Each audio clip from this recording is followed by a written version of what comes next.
Hey everybody, it's Kneecap here, and this will be the first edition of this kind of podcast version of whatever, talking about WoW mostly, and gaming a little bit in general as well. Although I will try to stick mostly to WoW, that's what this channel is all about.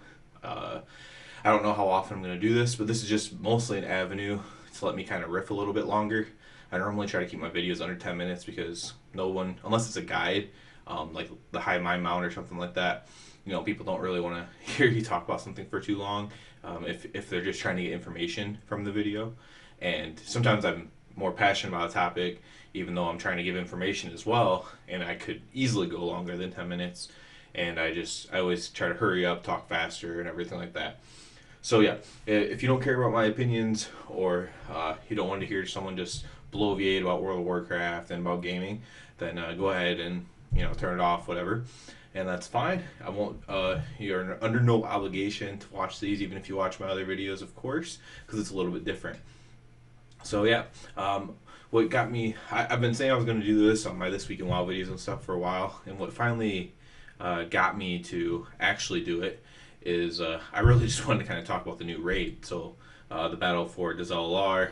Kind of want to talk about that a little bit, and by a little bit I mean more than a little bit. So that's what I'll start off with here. We'll see where it goes from there. This is the first one I'm doing, so it'll probably be pretty much mostly WoW. Although I do play some other games, and I could venture into those as well if I feel like it. So yeah, this is all just my bullshit opinion. Take it for what it's worth, and we'll go from there. Cheers, and let's go ahead and get started about talking about the raid. So, um, I, the my first thing to say is that I really enjoy the raid. I know it's a little bit different between Horde and Alliance. From what I can gather, it's actually a little bit easier for Horde just because of the way the room's set up and certain things. I'm an Alliance player, but I still enjoy it a lot. It's kind of cool that you get to turn into the other faction. Each faction has to do that for different bosses.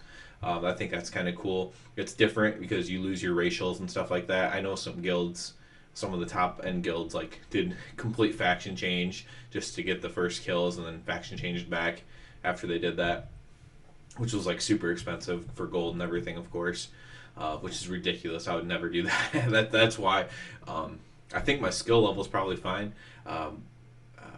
Besides the time sink aspect of it, and then that ridiculous aspect of it, is why I would never even join a top guild. So that's absolutely crazy to me that they did that. Overall, though, I absolutely love this raid. So I'm going to talk about. I want to talk about some of the fights that I enjoy the most. One of the first, and I'm a big mechanic nerd, so I pride myself. So even if my DPS is lower, or my healing's lower, or I haven't tanked in anything recently, so I can't even say tanking really. But even if my stuff's a little bit lower than what I would like it to be, especially for the first few times I do a boss, I pride myself on trying to do the mechanics correctly, be in the right place, be utility. That's kind of why I gravitated towards Paladin. With lay on hands, bop. Even though I'm ret, you can throw flash of lights, instant cast flash of lights, or you can do word of glory. There's other crap you can do. That's kind of a little bit more utility. Is right. You can throw freedoms on people. I know I really liked on Gahoon going up for the orbs. My partner, he was a rogue, and he's a really skilled player.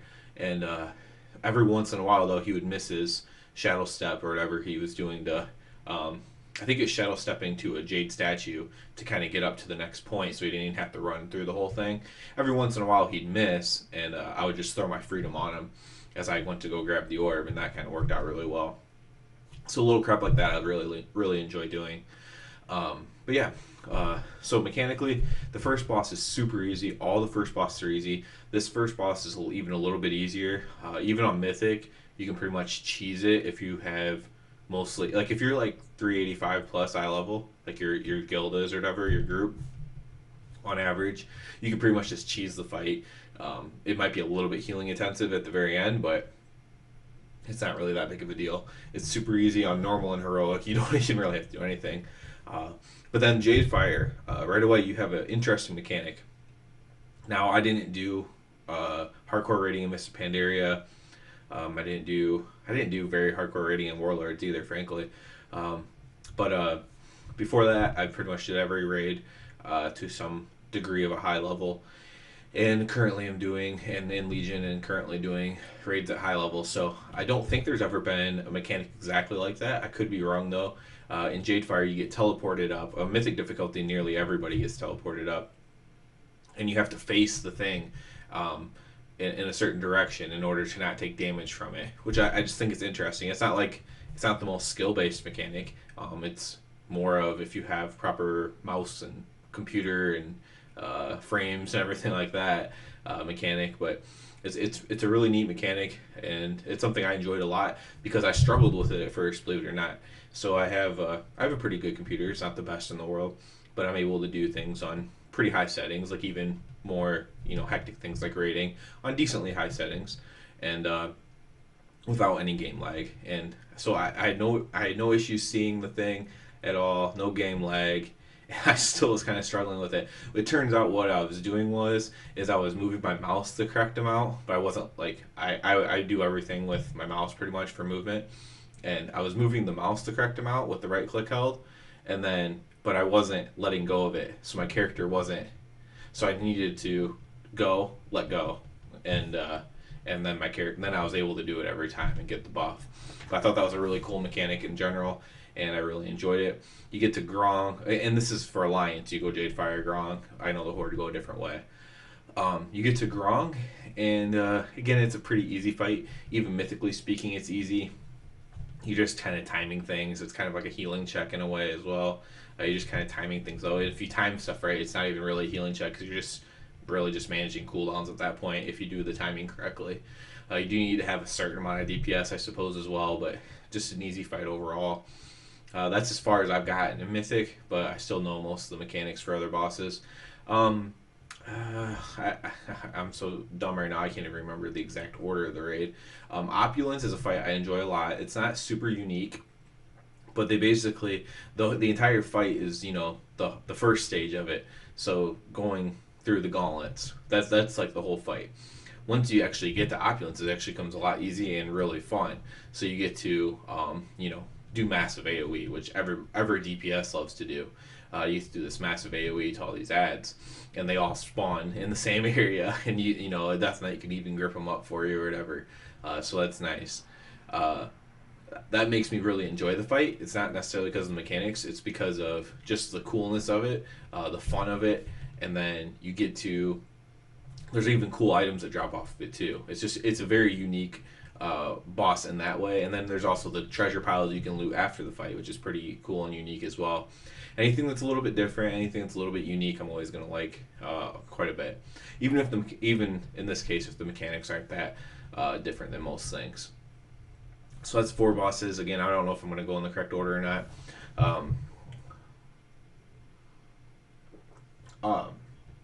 Next, we'll go ahead and talk about Rastakhan.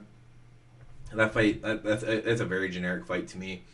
It's just kind of like the split the raid thing. We've done this a million times in previous raids. Millions, of course, oversaying it, but we've done this plenty of times. Pretty much in most expansions, we've done this at some point. We're just kind of splitting the raid into 2 different groups.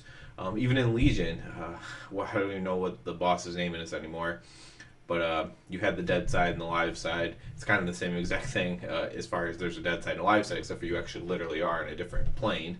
Whereas in the Legion boss, you were actually in the same room. You just kind of come near each other or whatever. And I'm sorry that boss's name is slipping my mind.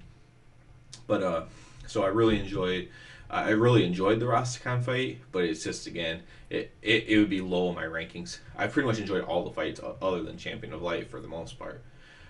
We have the Conclave fight. Again, nothing new there. It's a typical Conclave fight. It's just kind of like the sisters and Taurus. Is that in Taurus?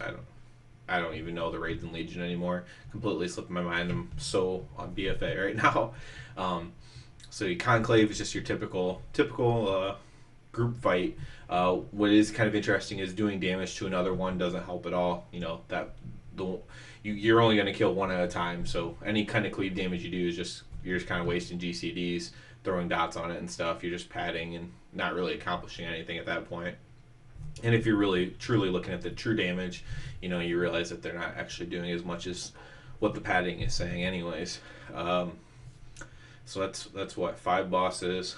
Um, I don't know why I'm drawing so much of a blank, because we have Mecha 6, Stormwall 7, Jaina 8. So I'm completely forgetting boss right now. I feel like an idiot. Oh well. If I remember it, great. If not, oh well. If I can't remember it, it must not be that good of a boss, I suppose. But what I really wanted to get to is Mecha and Jaina, anyways, because those are my two favorite. So I'll actually just go ahead and skip the Stormwall blockade. This again, it's eerily similar to Croesus in some ways, just because of the bridge aspect, and it's at the end of the bridge. There's also the boss and crap, the boss. The oh my gosh, I feel like such an idiot. Colgarn, I can't remember his name. It's an Olduar, but I can't remember his name. Colgarn maybe. He has the big hands, and yeah, it's one of those type of fights, right? So you, with a little bit added that you have to do a little bit of raid separation first and kill two like little mini bosses. So it's a little bit of a gauntlet, which is typical, and then mixed with one of those big bosses at the end of a bridge type fights, which is very typical for WoW. Not that not that admirable. I've actually found I haven't done it on Mythic, of course. I'm sure it's quite hard on Mythic, but I found it odd. It's actually easier on Heroic than normal in many ways. Just the way that they did it, the way that they had you handle the mechanics and stuff. So I found that to be a little bit odd, but I'm sure it'll be quite difficult on Mythic overall. So now to my two favorite fights, and this is because of mechanics, and it's just because of just coolness of it in general. So we have the Mechatork fight. What's really unique about the Mechatork fight, of course, is the communicating of the what's over their head when you jump into the robots. So I think that if they have come up with a weak aura now for this, which is fine and dandy, I'm sure we'll use it when we get to Mythic Mecha, assuming that they have one and it's still working and everything like that. But it's really neat. It's a really cool mechanic that you have to actually communicate things. It really makes it important who gets in the robots as well. If you get somebody, if you had 3 people with no mics, because we're a casual guild. Yeah, we do Mythic, and we usually get Mythic cleared during that patch and everything. But we're still a casual guild, 2 nights a week and everything like that, 6 hours, and I find it interesting. What if 3 people didn't have mics? I think there's probably at least 2 in our guild that don't have mics at all. I don't talk a lot during the raids. I'm not an officer or anything like that, but I would obviously communicate that kind of thing. And but I think there's probably at least 2 people that don't talk at all, and there might even be 3. And what if all 3 of them got it? I find that interesting. And it also when you are in the transition phase, a bunch of people get shrunk. So it's best if you just make sure that the most not talkative, but the most verbally competent people get in if possible, and just handle it from there. And I think that's just a really unique mechanic, because it's actually it's forcing you to communicate something instead of just relying on a weak aura. Although I'm pretty sure I read that they come up with a weak aura, but maybe they didn't. And if they didn't, that's good. That's good to me that they didn't. If they never do, that's even better. So the last fight, of course, is Jaina, and I think I still like Mecha more than Jaina. And let's just talk about the Mechatork mount, the AMOD thing that drops. That thing is freaking sweet. I want that so bad. I probably won't get it. I need to make sure I try to run it on my alts and everything to try to get this mount. I absolutely love that mount. It might be my favorite mount that's ever been in the game. So I really hope I get it. It'll be one I'll continue to play WoW until they stop making the expansions, trying to farm that mount, just because I think it's so cool. And yeah, I love that mount, which probably skews that to be my favorite fight too. But let's go ahead and talk about Jaina. Jaina, the reason why I love Jaina so much is it reminds me a lot of the Lich King. Just a lot of the little different phases. Of course, you have the snow, so that that kind of ties in with it. And I don't think it's necessarily completely unintentional to remind you of the Lich King, because I do think the Lich King is going to either possibly be the next expansion, or he's going to have some sort of role coming up here soon. Spoiler alert, I don't know how long you wait after you say spoiler alert. But spoiler alert, if you're Alliance, you find out that the protagonist Talia is actually the daughter of Bolvar, who is now the Lich King. And why would you do that if there's not some sort of role to be played there? So I'm guessing by the end of this expansion, we will kind of figure out what that role is, and he will either be a major player in the next expansion, or maybe even a side player at the end of this one. Although I don't think that'll necessarily work because it's too old god oriented in my opinion.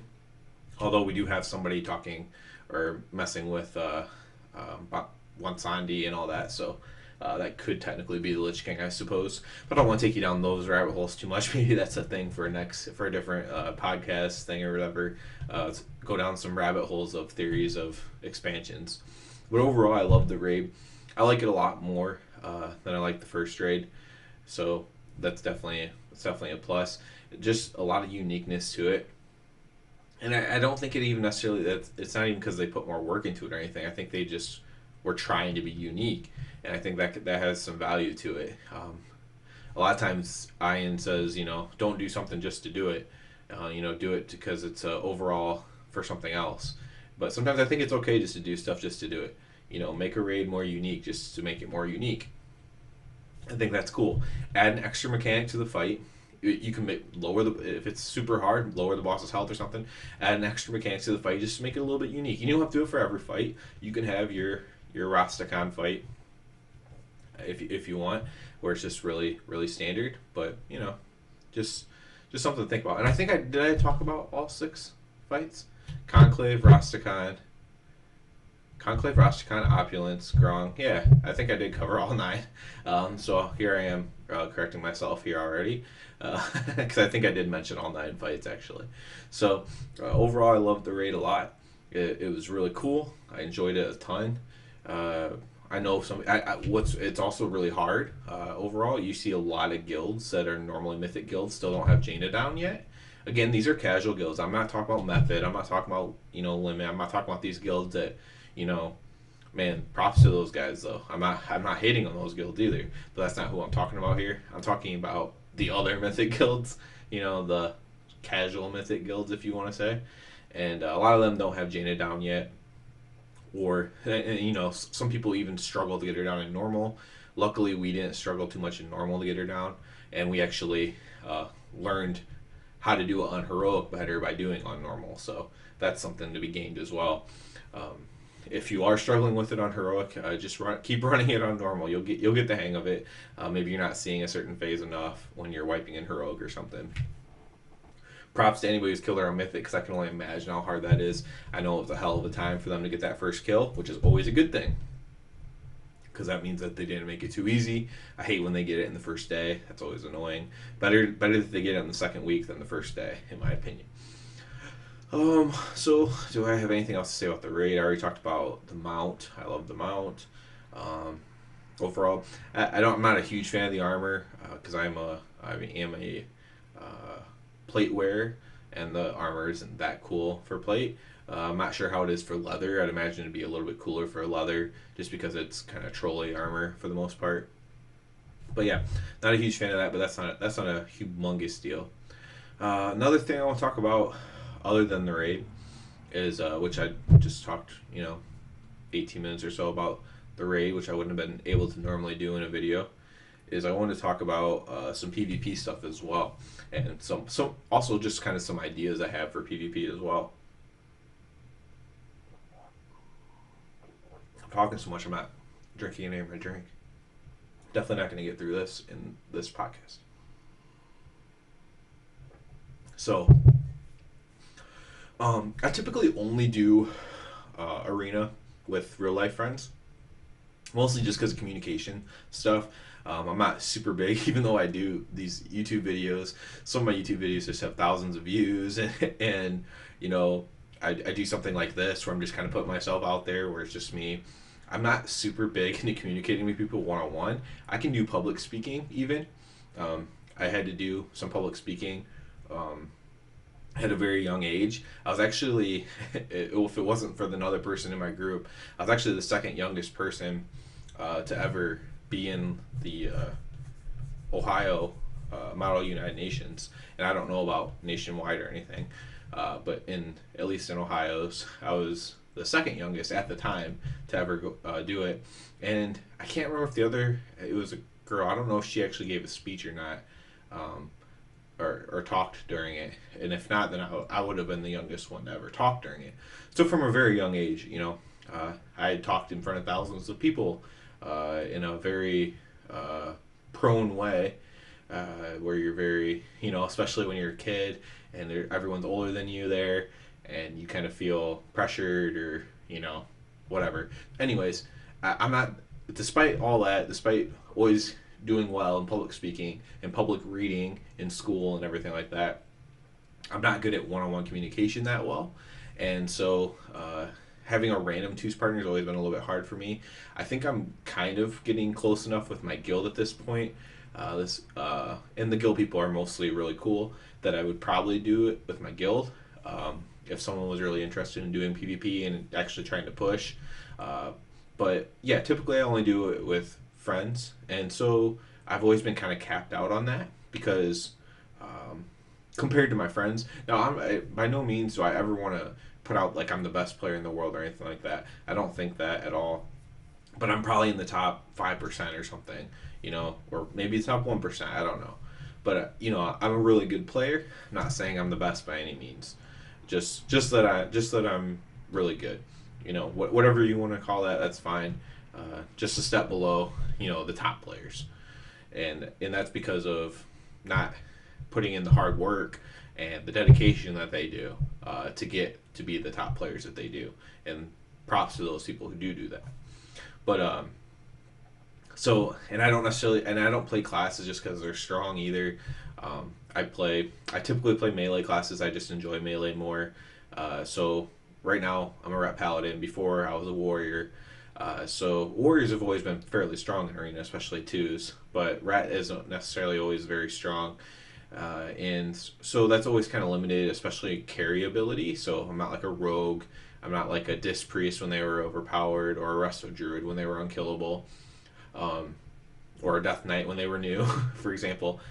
So I've never really been like a super carry class before. So I've only ever been able to get up in arena prior to the very first arena. I've only been ever able to get up, I think, to like 1800 or something like that. So not very high. But this is only with, again, real life friends who play WoW. Probably less in a year than I play in a month. And that's when they are playing. So currently, none of my real life friends are even in the game at all. They mostly are just more into like random games right now, like like PUBG. They didn't really get into Fortnite, but just whatever the new thing is. So like battle royals or whatever, just whatever the new thing is, they kind of jump to at this point, which is fine. But yeah, so I recently dove in and I was like, you know what? The best, like pretty much the best trinket for ret right now is a PvP trinket, and I have a 375 version of that, which was Warforged from the first season, and I'll probably keep it until I get like a 415 of something to replace it from the raid or from a Mythic Plus chest. So I'll probably keep it until then. And what I would like to do is, if I can, get a I can already obviously get 385, but get enough arena rating to maybe get like a 400 item level, or maybe even 415 item level at some point, version of the same trinket, so that way I can just continue to use like the best possible trinket. I think that's kind of a good thing to do, because once I got that trinket about halfway through last raid, I didn't really have to worry about ever replacing it. And if I was able to get a 400 or 415 one, I would again not have to worry about that until the next raid tier, which is just a lot less crap to worry about when it comes to being competitive in your DPS and everything like that. So I actually dove in and was doing some random stuff. I didn't do any comms, so I guess it wasn't true communication. It was just kind of like YOLO 2s or whatever. And yeah, I dove into that. And I definitely enjoyed myself. So, I got up. We won most of the games just because it was low CR. I was starting at 0 again. So I think I got up to like 1,000 something or 1,100 that night, just mostly winning, and I was just pretty much carrying the person, just a random person, just looking for some wins. One of those just looking for wins, don't freak out, don't get mad kind of people, no comms. The person messaged me afterwards and said, "Hey, you want to play again sometime and use comms?" And I said, "Sure," and maybe I will. I mean, he wasn't bad by any means, but it's not necessarily a good comp either, which matters a lot. So I dove into that, and I just realized how much I really enjoy arena in World of Warcraft. I enjoy twos more than threes. I think threes too often just turns into a crowd control fest. I don't think that's fun. I think honestly, if they increased diminishing returns, that would make it a little bit better. And by that I mean like have it last less long. It's fine that you can like constantly interrupt people, but man, oh man, can you imagine in another game like I know it's not the same, but League of Legends or to stay on brand, Heroes of the Storm, if you could just shut somebody down for like, with just three people, shut them down for maybe, 12 to 16 seconds easily, maybe more. I'm trying to think of all the combos. I don't know everything. But like with Sat, Polymorph, and then can you like Cyclone them after that? Whatever you can just shut somebody down for so long and probably even longer, so maybe 20 plus seconds.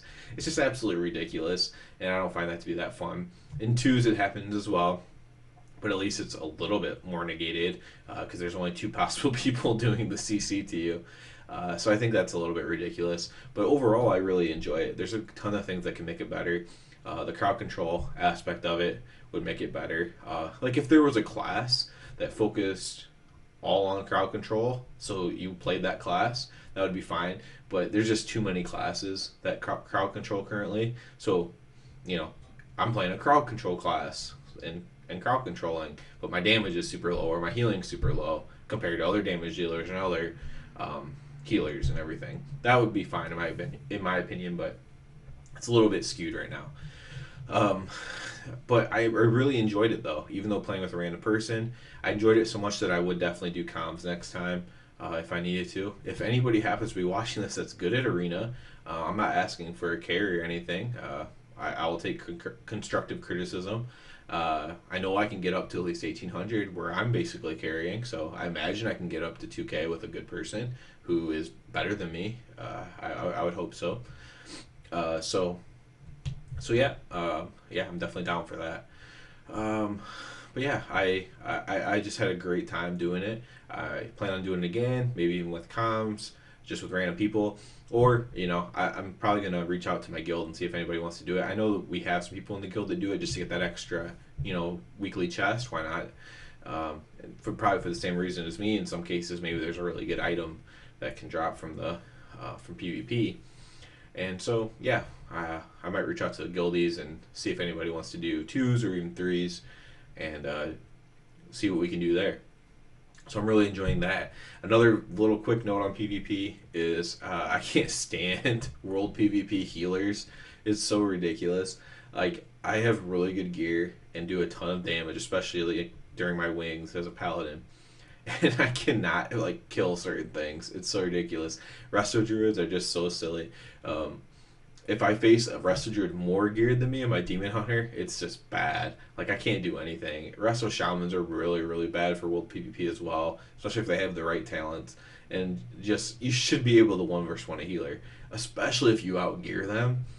It's just so frustrating because, especially as an alliance versus the Horde, because there's so many more Horde, that eventually another Horde is going to come along while I'm trying to kill them. And it's not like I'm the one always initiating it as well. They might just start fighting me knowing that I can't possibly kill them, and then it's not super likely that another alliance is going to stumble upon them at wherever we happen to be, and I can hope that maybe an alliance comes to help, and then they'll probably just run away and get away, but that's better than me eventually dying from extra people coming to finish me off. It would be worse, of course, if they could literally solo me. That would be much worse, but at least they can't do that. They can just infinitely live, and just the lack of mana use in the game compared to what it used to be is just silly. Bring back mana burn. That's all I got to say. Give it to rep paladins as well. That would be nice. Give me the sort of 1,000 truths so I can just burn all their mana, and then I would be pretty happy about that. I think that's about all I had to say about PvP. Um, I do want to talk a little bit about. Um, it's something I've already talked about, frankly, but at least now I have the amount of however much time I want to address it. But kind of just like the state of the game. Everyone always constantly hating on the game right now. It's so cool to do. I realize, and I think it's a lot to do with something I mentioned earlier. How I have friends who kind of just jump game to game these days. World of Warcraft is a game that like demands loyalty to an extent. If you're jumping around game to game, you're gonna miss so much patch to patch because there's power gains per patch, and everything. Patches aren't just added content; they're power gains. It's almost like you're progressing the game, as you go along with it. And so people who leave, and they've put really good catch up mechanisms in. Don't get me wrong, but people leave and they feel overwhelmed to catch up and everything like that. And I completely understand that, frankly. And it's just it demands a little bit of loyalty. And right now, there's not a lot of game loyalty. I think that's where all the seeded hatred really comes from. So the people who hate on WoW are typically people who are more prone to liking the other version of the gaming, that quick reward style of gaming, and maybe they still play WoW and they hardcore play it still. But in reality, if they're constantly complaining about it, and they're either just kind of following the trends, or they're probably going to quit soon. Frankly, you typically complain about something quite a bit right before you quit it, and you're just looking for a reason to quit. Frankly, so if you're constantly complaining about it, I'm sorry, you're probably going to quit playing soon if you haven't already. Um, but yeah, that's just my thoughts on that. I think a lot. I do think a lot of it's trendy too. Let's be honest here. They found out a long time ago. By a long time ago, I mean whenever like Facebook started and got big. That and they probably knew before then, frankly. But now it's just to a whole nother level. Uh, but anger sells the most. So if you notice headlines and stories, the biggest like the stuff that they're throwing in your face on the internet, or even on TV if you still watch TV, the stuff that they throw in your face is stuff that's designed to piss you off. So they're just trying to piss you off about everything, and I think I don't know if I'm giving them too much credit or being too smart, but a lot of content creators kind of do the same thing, where they're like just like, oh, get outraged about this. Oh, look at WoW, they're doing this. Get all pissed off about it because that makes more people come, gets them all riled up, gets them in their emotions, and you can build a big fan base doing that. Frankly, hell, if I was smarter, that's probably what I should do too. Is try to put out really controversial things, blasting Blizzard and not just Blizzard, but just games in general, and just uh, get the people who love the game pissed off at me, and get the people who hate the game cheering me on. That's a good business strategy. And frankly, again, I might be giving them too much credit, but I think that's what a lot of people do. I think that's what like Asmongold does. I think that's what a lot of people do, frankly. And it's good business for them, man. Hey, and they it's not like they haven't worked hard to get where they are, anyways. They're just kind of like taking it to that next level. And maybe it's just natural that you do that. You get to that level and you're like, shit, I don't have nothing to talk about anymore. I better just start making shit up. Maybe that's what they're doing. Maybe they aren't nefarious. Maybe it's just natural. I don't know. But I continue to defend the game because it's a really fun game. I had more fun doing the hive mind stuff than I have doing a lot of other things in other games. I do understand the quick reward nature of other games. I still enjoy. So I was playing Fallout when it first came out. I haven't played in over a month right now, but I have been getting the itch to get back. For me, first-person shooters just don't stick with me super long. But I am getting itching back to getting in, shooting some crap on first-person shooter. So I'll probably start playing Fallout again casually and just kind of enjoying that experience. Fallout 76 to be clear. And I play a little bit of League, not much. Mostly because you can play League of Legends on like a toaster. So when my computer's rendering video, it can't hardly do anything else other than just like watch YouTube videos or something.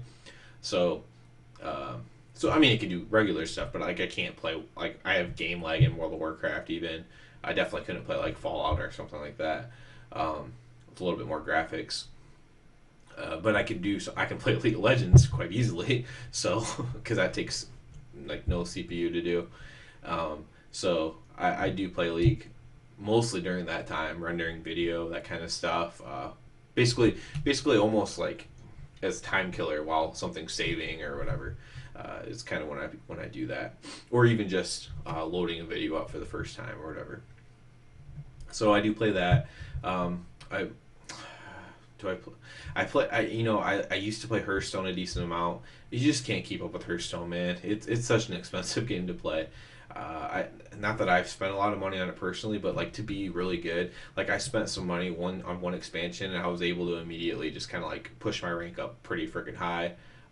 And I just kind of stopped playing at some point because then it just gets you get to another like you almost get to a paywall at a certain point. I think I was like rank 10 or something, and then I got like hit another paywall where you have to be able to kind of switch decks depending on what everyone's playing that day, kind of thing, or playing that week. So I was like a shaman deck that was popular at the time, and then like I hit a wall where everyone was playing counter shaman, so I needed to switch decks. Well, I put all my dust and everything from my extra cards from like purchasing that expansion thing.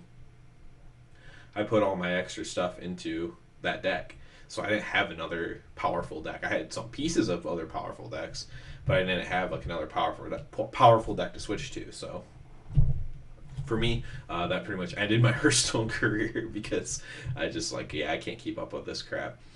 Maybe someday though. I mean, if I'm ever just rolling in money, maybe I'll just play Hearthstone and try to play it competitively, even if I ever got to that point. I don't even know why I started talking about the different games I played, honestly, but maybe because I was talking about how people jump from game to game or whatever. But I mostly stick to WoW because I was talking about how I enjoyed the Hive Mind mount more than I enjoy most things on other games. And that's just something little. I really enjoy raiding. Raiding is my favorite thing to do in gaming. I completely understand people who don't though. I mean, it's a lot of thought. Some people literally play games to not think. So I still love. I'll probably get it the next one when it comes out. But the Halo series. I never played Halo 1, but I did start during Halo 2. I was in high school at that point, and I started playing Halo 2, and like I love Halo. It's really fun. It's completely mindless. You just get into Halo. You can be with a bunch of buddies. You can have music on. You can have people bothering you. You get on Halo, just shoot stuff. If you're really good, I'm not really good, but I'm decent and kind of good. Get on, you get 20 kills. Lead your team to victory. Really fast matches overall. It can be a really fun game.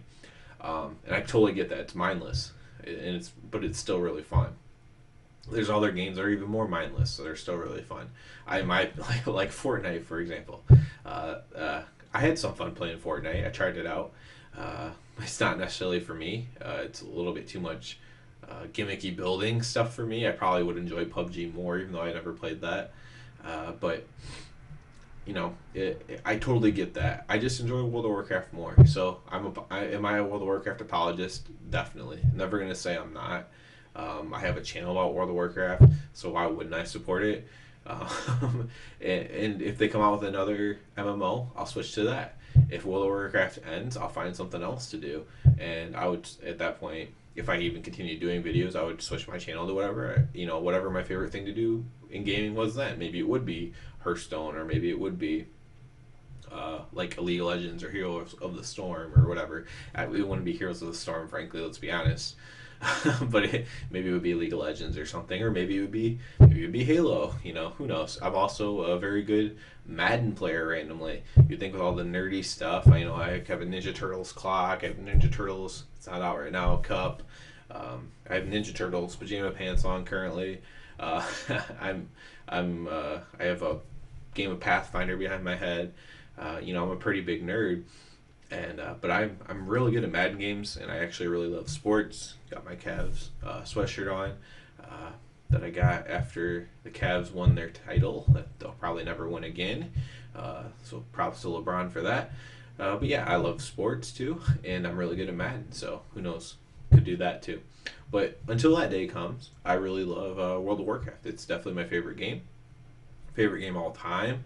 It has to be. I put more time into it than any other game. Every other game I've gotten bored with. I guess second most would have to be the Pokemon series, because that's probably the second most time I've put into any game. And to this day, I will replay. I've been I've been getting the urge to go play Fallout 76 again, like I mentioned, to continue that. And I've been getting the urge to play an original game of Pokemon. So I think I have Pokemon Red. So I've been getting the urge to go play that again for I don't know how many times that I've technically beat the game on that, but quite a few, and I'm just getting the urge to do that again.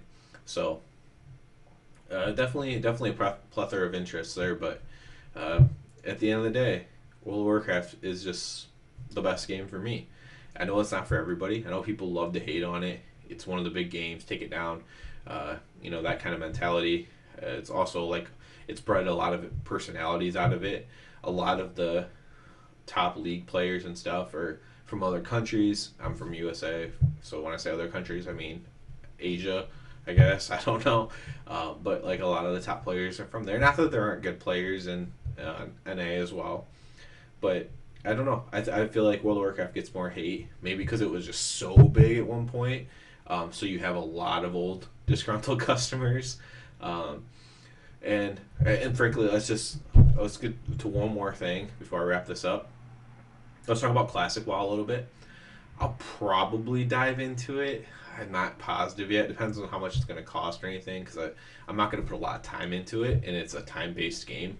So if it's a monthly thing, I'm definitely not going to do it. I'm not even going to waste the gold on it if it's available to do through gold, um, because it's just if it's a flat thing, you just buy it, then I'll probably do it.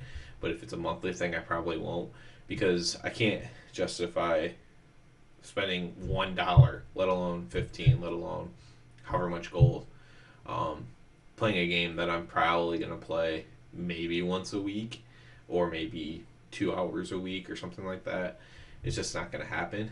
But I would play it for 2 hours a week or 4 hours a week or something if I had the opportunity to. But people are kind of overhyping it, I think. And by people, I mean the people who quit WoW and want it to go back to the way it used to be. Everybody loves the expansion that they started in. So if you started in BC, you probably think that's the best expansion, or you think Wrath is because it was the first new experience from the expansion you started. For me, I started at the end of vanilla, so it would be natural for me to think that BC was the best expansion ever. I don't necessarily think that. I think Legion might be the best expansion ever. We'll see how this one ends up. I think Azerite was a little bit flawed, to say the least, especially when you just compare it to the Legion weapons. I mean, it definitely fell short. I think they set a high bar there, and that's part of the reason why Legion might be the best expansion ever. ICC's up there, or not ICC, but just Wrath Lich King is up there. BC's definitely up there. I would probably go like Legion, Wrath, BC as far as expansions go, and if you count vanilla, then I don't know. I might put vanilla ahead of BC. I'm not sure. I think I'd still keep Wrath ahead because I think they made enough improvements by then that it made it better. I think BC was just kind of continuation of vanilla, plus achievements, plus losing some of the old content, which I didn't like. Um, I didn't like losing the old content and changing all the quests. For example, they made leveling easier, which is fine now because the level cap is so high. But when it was only 70, it didn't seem necessary at that time for it to be so much easier compared to how it was. But basically, I just think people are kind of fantasizing about it. I know I have friends that are like, oh yeah, Classic's going to be sweet, I'll play Classic. They're not going to play Classic. They don't have the time to play Classic. I don't have the time to play Classic. Very few people have the time to play Classic. And if you're playing Classic and you're really playing Classic, then you're not playing anything else. I'm here to tell you. It's a very time-consuming game. It takes you forever to run places. It takes you forever to level. It takes you forever to make gold. And eventually you will, of course. And if you're putting all that time into it, and you're the first person to get to level 60, and you're the first person to get this rare BOE, then you'll have a lot of gold, and you'll have you'll be ahead of the game for sure. But that time sink is just something that not a lot of people have, frankly. And I think it's going to be a little bit overblown. I think I think in some ways the Blizzard would want it to fail, to be like, hey, our game isn't that bad, is it? Look, nobody wants to play classic WoW. Everyone can play retail WoW. Um, and frankly, I guess I'm just gonna end that there. Just to say one more topic is that the mobile thing. Everyone was hating the Diablo mobile thing. I don't play Diablo anyway, so I don't really give a crap. But I don't see what the big deal with it is personally, and I welcome a World of Warcraft mobile game as long as they don't make it mandatory that you have the World of Warcraft mobile game to progress uh, competitively in the main retail game. I don't see any reason not to play a mobile game. I don't even have a good cell phone at all, and I would possibly even get a new phone or a newer phone just to just to or a tablet or something just to play the mobile version, or just do a thing on the computer that lets you play apps. But I would totally do that. I'm all for a WoW mobile game. I think that's cool. More World of Warcraft is cool with me. Uh, Hearthstone on the phone is way better than Hearthstone on the computer, in my opinion, and that's why it's so popular, frankly. And yeah, I'm all for it in general. I'm all for the mobile gaming, but here I should put a caveat next to that because I don't like how I have. I don't even want to say the number because I don't want to put anybody on blast. But I have more than one real life friend who are basically people who easily get addicted to mobile games, and so I haven't seen it destroy any of their lives, but I've seen it really consume their lives. So I don't. I'm not all for mobile gaming, but I'm all for mobile gaming to people like me who don't get addicted to things and can kind of handle it and be like, okay, I'm at a paywall here. Um, I can either pay all this money and be like the best, or I can just go do something else. Me personally, I'll just go do something else.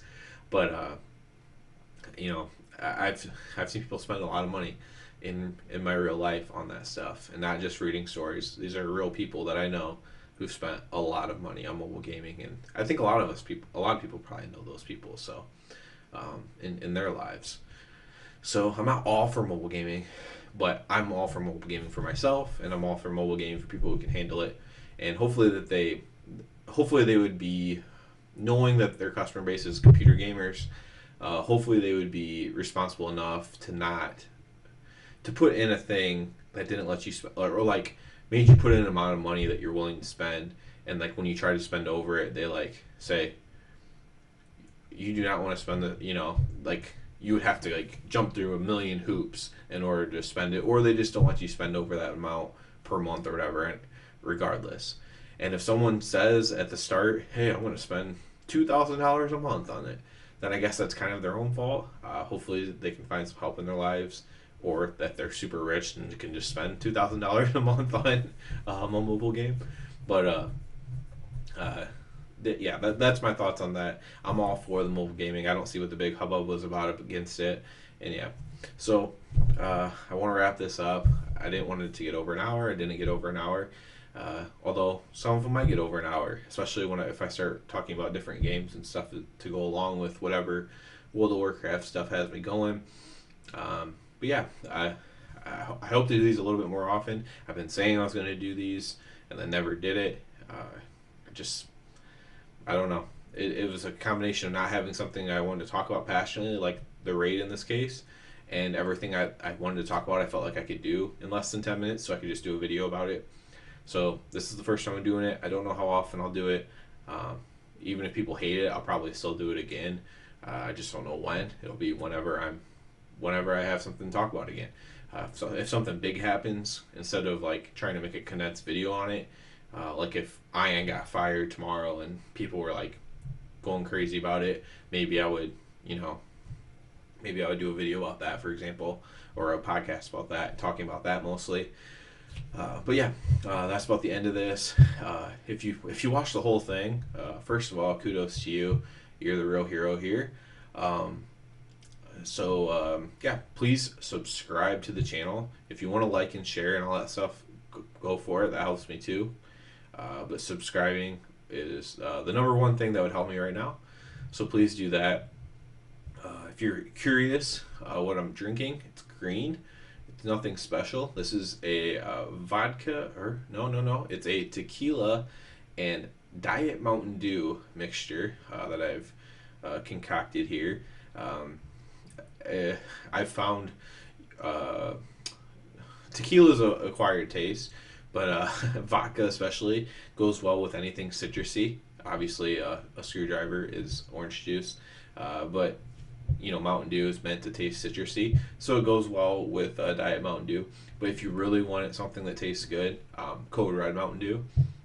And I'm assuming you're legal drinking age if you're doing this, but Code Red Mountain Dew with vodka or tequila is really good.